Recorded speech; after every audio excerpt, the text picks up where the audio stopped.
Welcome back. The Pandemic Response Accountability Committee lists federal workplace safety as a top management concern. About 85% of federal employees say their managers support their ability to stay safe and healthy in the latest federal employee Viewpoint survey. Mika Cross is a federal workplace expert. Mika, it's great to see you again. What's your sense of the numbers and maybe even the sentiment behind the numbers about what employees think about how their bosses are dealing with them in the pandemic? Well, certainly not all the data is out yet, Francis, so we still have a ways to go before agencies are really able to dig in and get a sense from an employee experience how this pandemic has landed on them overall. But it's encouraging to see in the Viewpoint survey that participation rates, we're also able, as you mentioned, to see that a large portion, mostly significant portion of the workforce feels as though they are supported and encouraged to really care for their health and well-being in the workplace.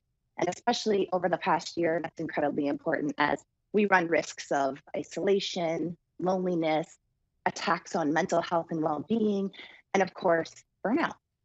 So I'm really excited to also see the other data points from the OPM Federal Employee Viewpoint survey that specifically were asking about pandemic-related impacts to the workforce. One of the things that you've told me every single time that you come on this program, I think, is that it's really important for leaders, managers to over-communicate. What is your sense of how that's going, and what is your sense of how that's helping them understand what their rank-and-file employees are going through?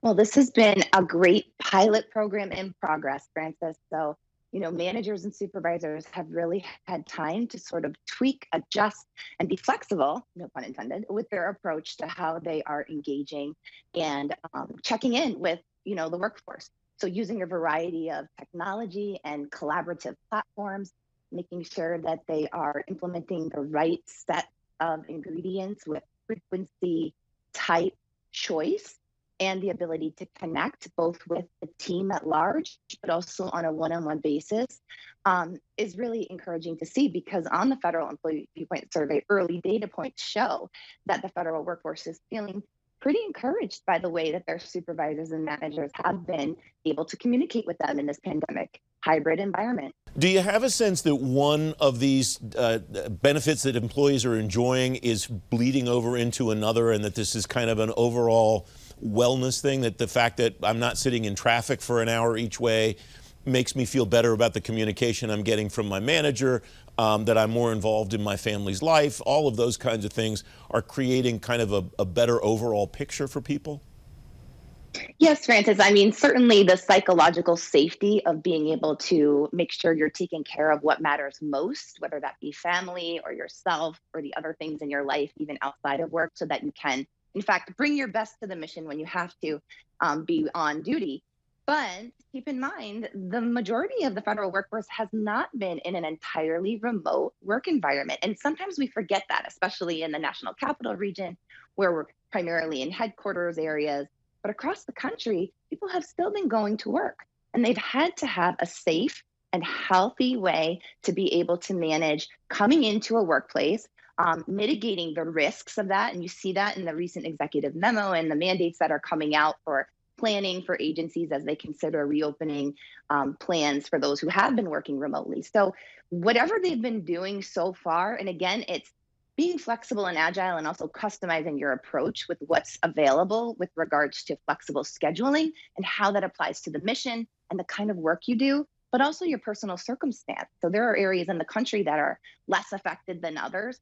Those that are in metropolitan areas, consider those that are working for TSA and, in the transportation industry. And so really this takes a combined approach, bringing in those sets of competencies to be able to manage a multi-generational, hybrid, and highly flexible workforce for the future. So we are getting practice each and every day.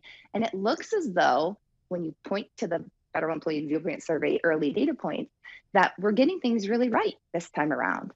We have less than a minute left. How do you put context around these numbers, given how much the pandemic has really kind of colored everything that we're looking at? Well, what's nice is that the Federal Employee Viewpoint Survey really asks a similar set of questions as it has in past years. So the comparison of data points will be really valuable for agencies who are looking at a base point to see what the impact of the pandemic is. And then there were specific pandemic related data points as well. I'll be especially interested to watch the impact of the questions that were asked around, do you have the right kinds of equipment? Do you have what you need to do your job well? Because that will help inform strategies moving forward as agencies consider modernizing their IT infrastructure and bringing in new solutions for the digital workspace as well when they encourage and continue this hybrid way of working moving forward. Mika Cross, thanks very much. Thank you so much, Francis, for having me.